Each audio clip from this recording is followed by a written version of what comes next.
I love that shot. I think it's my favourite of the game. It's a beautiful pan, and it's a very, very nice ensemble of things on screen. But this is my Evil Within Akumu difficulty, no upgrades, no keys, video walkthrough. This is the final chapter of the game. It is called The Evil Within. It is entirely apt.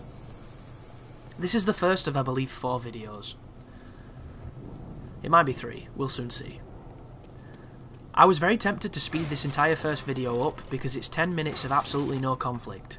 There is nothing in this video that is going to challenge you, there is nothing in this video that you cannot do and will not do quickly. The things afterwards are much more challenging, but for the sake of fidelity and the overall guide, I've kept this in rather than trimming it out because it's a large percentage of chapter 15. And it gives me an opportunity to talk about some other things. So I do not have the season pass for this game. I'm contemplating picking it up because I'm definitely going to get the DLC. I knew it. I reckon the Kidman stuff is going to help us understand the story a lot more, and I reckon the Boxhead stuff is going to be really fun. I could be completely wrong on both cases, but I'm hoping I'm not. However, I don't know when the DLC comes out, and knowing devs, it's not going to come out until sometime next year. And it's going to come out at a point where the last thing I want to do is play The Evil Within because I'm already too deep in something else or I'm busy doing other things. So, that kind of sucks. And I understand you can increase the longevity of your game by, you know, intelligently pacing your DLC. And I do know there's a market for people that want it immediately, there's a market for people that don't. And there's no winning, there's no pleasing everybody, but it is something worth noting.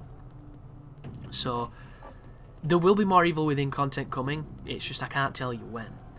A couple of people have asked me if I'll do any other playthroughs, for instance, like if I'll do the speed run or if I'll do, you know, like a novelty run.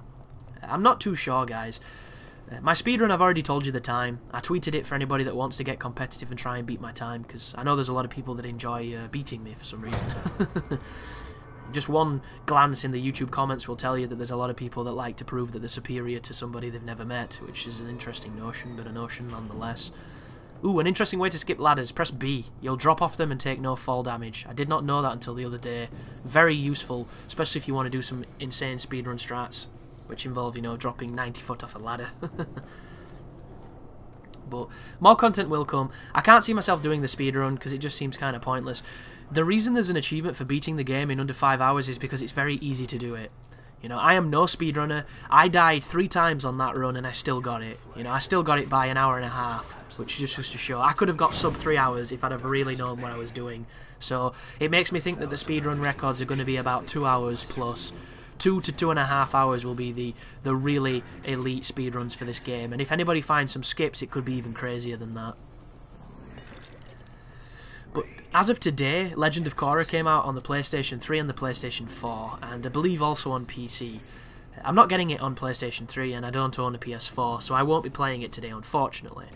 What I was hoping to do was maybe grab it on PC and get used to the game so that I can have a head start when I play tomorrow on 360, but so far it's only through Steam, and I don't have a Steam account, so I'm not really bothered. But the game looks really interesting. I'm not doing a blind playthrough for it, I'm doing a walkthrough, guys, and it will be on extreme difficulty. I have no idea what the game's like, I have no idea how long the game is, but the next project on the channel is going to be that, so if it's not your cup of tea, you can avoid it. If it is, you can watch it. Then, of course, following that, there will be Bayonetta 2. Chances are it won't be a blind playthrough, guys, because just the way Nintendo works with cutscenes and things. One of the reasons why I believe my Wonderful 101 is not getting flagged is because I've removed them. If I don't remove them, it's probably going to get flagged. Also, there's an issue with recording audio and listening to it on the Wii U because of the way the stupid machine works, which I believe there is a way around it, but I'm not too sure about that just yet, so don't expect a blind playthrough for that game, because it probably isn't coming. What will be coming is Infinite Climax walkthrough, and hopefully you'll enjoy that. The next title after that, of course, during all this time, guys, the Dark Souls 2 blind playthrough of the DLC will finish. It's very close to its final moments. The Wonderful 101 will see an end. The Destiny Live playthrough, I think I'm going to crack on with it, because a lot of people have said they wouldn't mind if I cancelled it, but I'd like to finish it, even though it's getting, you know, 300 views, and I think everyone's collectively agreed that you either like Destiny at this point or you don't, and even if you like it, some people don't want to watch it because it's boring as fuck. but it is what it is. So the next project after that is going to be probably Advanced Warfare. And I'm hoping that this current stead of the campaigns getting easier and easier on Veteran is not the case with this most recent one. I saw in a press release that they were making the campaign slightly different. It's going to be a longer campaign than normal, it's going to be different and hopefully better, and maybe the difficulty will be there, so maybe people will actually need those videos, and I can make a walkthrough for a challenging Call of Duty for a change. It's kind of ironic that before I got into making these videos, the Call of Duty games were legitimately difficult. You know, Call of Duty 2, incredibly difficult. Call of Duty 4, really, really difficult. World at War, really, really difficult too, you know. These games are really hard, and then Modern Warfare 2 came out, and that one was easier. And then everyone after that's been easier still. And Ghost was not as easy as Black Ops 2. Black Ops 2 literally played itself. But I didn't mind that because I felt that it made it more fun to play. Because the problem with Veteran is it's essentially hide behind the box simulator.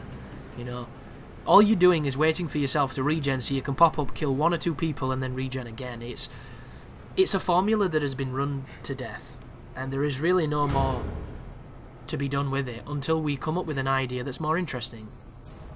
And, you know, we've done health pickups, we've done regenerating life, we now need somebody to pioneer the next health system that makes first-person shooters interesting again.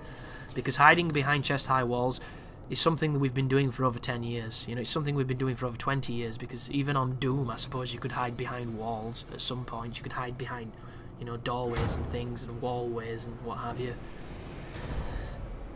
I just don't know who's going to be the company that does it and what it's going to be. I don't think it's going to be Blazinski on his new game. He's trying to make an arena-esque shooter in a modern, contemporary gaming setting, which could work wonderfully, could be a massive flawed game, who knows. Like, Cliff Bleszinski is a great game developer, it's just Gears of War is the only real trial by fire he's had, because what did he make before that? Jazz Jackrabbit, which apparently is a really fun game, but isn't it just a Sonic clone with guns? So I don't know, you know, I don't really know if the accolades that he has are warranted, because how much has he done? And this is not to knock Cliff, because I think the guy seems awesome, and, you know, he's also one of the people that is openly speaking against certain practices in game development, which is not a very popular thing to do, so I respect him. I'm just curious of if this game he's making is going to be good, or if he's kind of like a one-trick pony. But it makes me think of Shinji Mikami. I was watching DSP's review of this game, which I disagreed with immensely for most, and he was essentially saying that, you know, Shinji Mikami was coming back to survival horror roots, which I don't think I ever saw that ever being mentioned. The only real thing I knew when this game was first being developed was Bethesda had picked up Tango and they wanted Shinji Mikami to do a survival horror game. That's all I knew. I don't think there was ever any allusions towards it being a return to classic survival horror, because how the hell can you be classic survival horror unless you have tank controls, barely any ammo, and no real way to get away from zombies if you get unluckily grabbed? Like, classic survival horror is not what people want. People think they want it because they've idealized it in their mind as something different. They've turned it into something it never was. They're ignoring the flaws and they're remembering only the good times, you know. It's something we all do, and when you think about it, The Evil Within is just an extension of where Resident Evil would have gone after 4, because it utilizes a lot of the features that 4 did, and it takes it to a little bit more grisly and a little bit more barbaric areas. It has a lot of the same horror elements as 4 and a lot of the same action elements. So when people say that Shinji Mikami has failed to make a classic survival horror game, I just don't think that's true, because if anything, this is the evolution of survival horror. You might not like it, but it's just the way it went, you know? So it's never going to be Resident Evil 1 again. Look at Resident Evil 3. Everybody blames 4 for ruining the franchise, when, look at 3. The very first screen has like 50 fucking zombies on it. You know you're never going to go back to those old school days, because that's just not the way it went. Nor should it have, you know, have stayed that old method, because change is not bad, guys. You might not like it, but it's never bad. It's always for the better, even if it's not for you. And as much as I'll say things, you know, for instance, like Dark Souls 2 has got certain features in it that I hate and I wish were like Dark Souls 1, I still respect the fact they changed them. And one of the easiest ways to respect that fact is because Miyazaki has now gone against a lot of the design philosophies that Dark Souls 2 represents, because those games were being developed at the same time. So the game I wanted was Bloodborne. The game I got was Dark Souls 2. And now the good news is I get to play Bloodborne, and maybe that will be against what I want as well, but it sure as hell looks at this moment in time like it's what I wanted Dark Souls 2 to be. And it's just like with this. People expecting Resident Evil, you know, 1 or 2 in this game are not going to find it. People expecting the logical next step from Resi 4 are going to find it. And your opinion's going to be completely based on that assessment. So thank you very much for listening. Thank you for watching. You take care now.